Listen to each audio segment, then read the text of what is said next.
Who's the new vice chair of the National Congress on School Transportation? We'll get to that in a bit.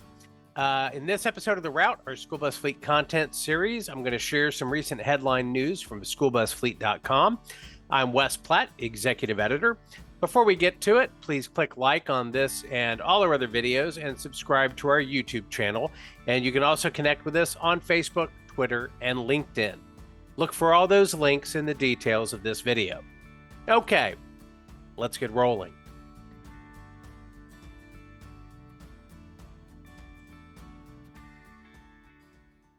Our first stop is Hannibal Public School District number 60 in northeastern Missouri, which is on track to build out an all-propane fleet.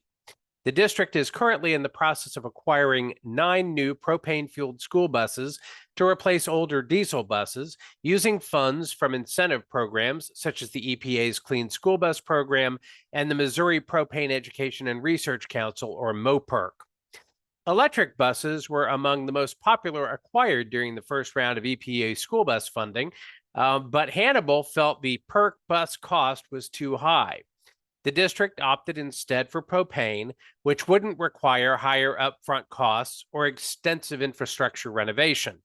According to MOPERC, more than 300 propane buses currently operate in Missouri, with more than 20,000 in use across the country.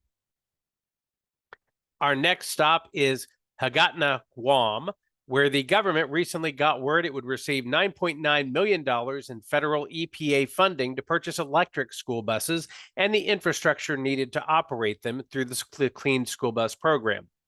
The island met at least one of the EPA's prioritization criteria for low-income, high-need, rural or tribal schools.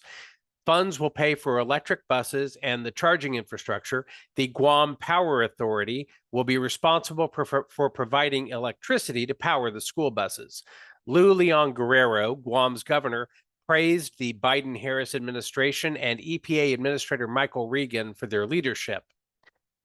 Thousands of our island's school children will benefit from the cleaner fleet this award will provide, granting us a tremendous opportunity to fortify our capacity for climate change resiliency through improved air quality and reduced air emissions, Guerrero said.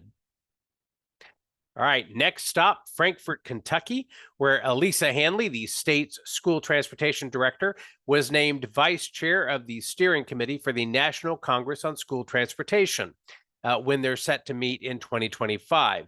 The NCST, which has met since 1939, sets standards for school bus safety and efficiency. The latest meeting, which was supposed to be in 2021, got postponed until 2025 due to COVID-19.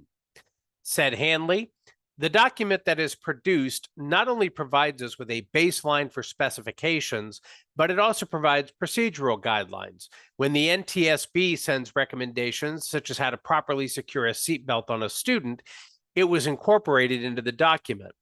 Kentucky has used the document for out-of-service criteria when writing our inspector manual. What the NCST does has an impact on the industry and the lives of the students for years and decades to come.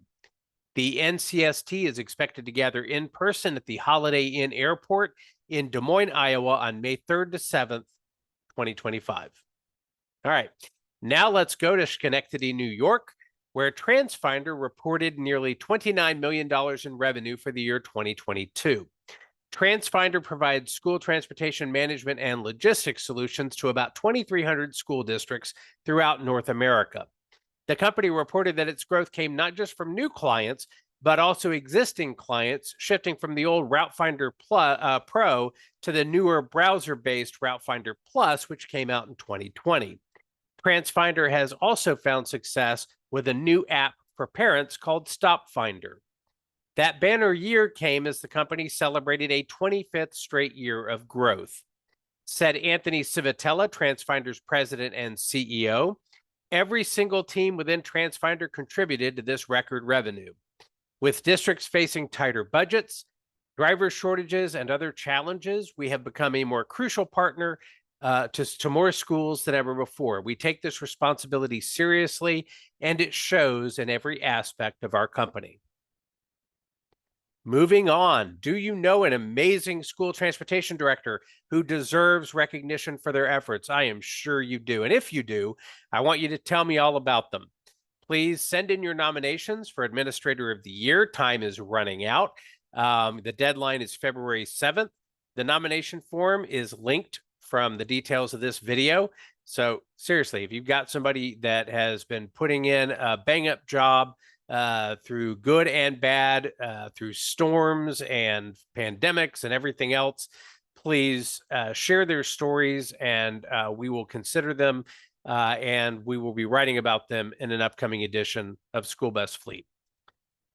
All right, it's time to park the bus for now.